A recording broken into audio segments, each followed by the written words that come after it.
Howdy, and welcome to our presentation on the pros and cons of factory farming versus free-range systems. This presentation has been created and will be presented by myself, Sofia Gonzalez, Kaylee Pena, Millie Wright, David Avaram, and Duncan Lucas. In this presentation, we'll compare factory farming and free-range systems by looking at their impacts on animal welfare, production efficiency, and environmental consequences.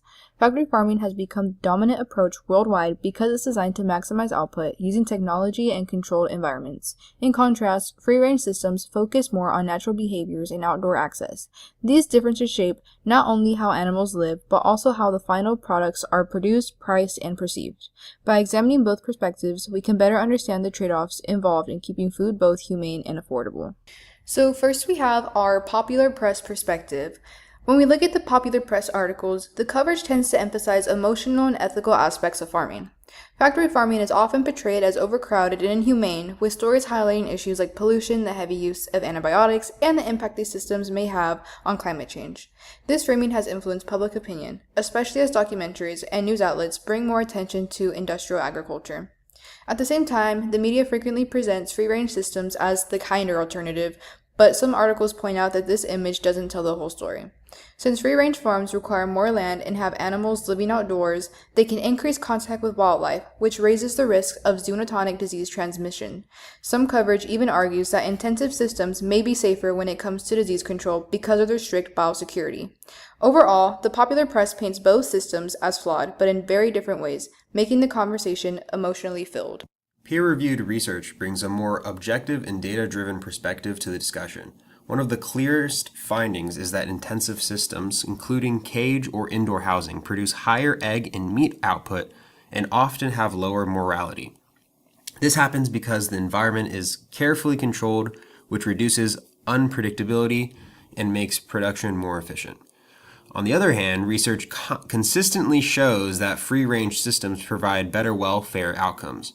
Birds with outdoor access engage in more natural behaviors, which reduces stress and improves physical health. Studies even show that certain sensory qualities, like flavor, can be enhanced in free-range meat. However, these welfare benefits come with trade-offs. Outdoor access can expose animals to predators, parasites, and even weather changes. And the productivity levels rarely match those of intensive systems. In other words, the science highlights that every welfare improvement comes with a cost and efficiency. When we compare both perspectives, a clear pattern emerges. The popular press prioritizes ethical concerns and environmental impact, focusing on how these systems look and feel to the public. Peer-reviewed research, by contrast, relies on measurable outcomes such as production rates, mortality percentages, and behavioral studies. Even though the approaches differ, both agree on one major point. Neither farming system is perfect. Factory farming excels in efficiency but struggles with welfare and environmental concerns. Free-range systems offer better welfare but have higher cost, variable production, and more exposure to disease risks. In the end, both systems contribute something important to modern food production.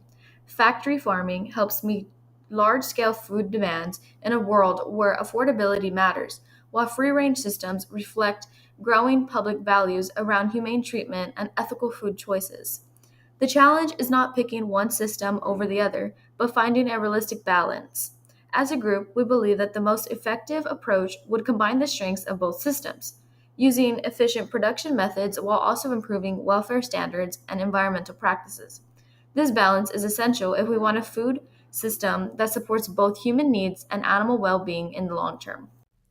And here we have some additional graphics. As we can see, there is a large contrast between factory farming and free-range systems. Factory farming truly does emphasize production rates, while free-range systems truly highlight outdoor efficiency and natural movement. And here are our group member tasks. I, Sofia Gonzalez, was in charge of presentation editing and the creation of the popular press perspective slide with our voiceover. Millie Wright was in charge of additional graphic slide. Kaylee Pena was in charge of the summary slide. David Avaram was in charge of the peer review perspective slide with video editing. And Duncan Lucas was in charge of our summary slide as well, and he was our head main researcher. And lastly, we have our sources. These sources represent a mix of popular press articles and peer-reviewed scientific research, and they have helped us compare how the same topic is discussed in the media versus how it is understood in the scientific community.